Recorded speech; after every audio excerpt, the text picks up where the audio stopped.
பிள்ளையார் எங்க பாட்டி தொப்பேன்னு சொல்லி கூப்பிடுவாங்க. மதுரையில சிவனுக்கு இன்னொரு பேர் இருக்கு, சொக்க. இந்த 2 சாமியும் எங்க தாத்தா பாட்டி காலத்துல இருந்து எங்க வீட்டுல கும்பிட்டுக்கிட்டு இருக்கோம். நாங்க காலங்காலமா கும்பிடுற சாமியை பத்தி இதுக்கு அப்புறம் தெரியும்.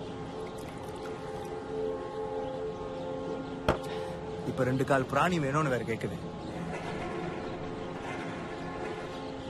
இது மல்லிகை மச்சி, இது வேற என்னமோடா. டேய் ஏத்து ராமு,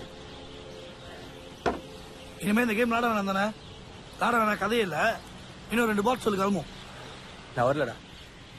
டேய் சரிடா, ஒரு 4 பாட் ஆச்சு கிளம்பும். சொல்லு வரேன்டா. நீ கடைசி கூப்பிட்டு பேசிடுவோம். நீ சும்மா எல்லாத்துக்கும் சொல்லி பண்ணு, பயப்படாத.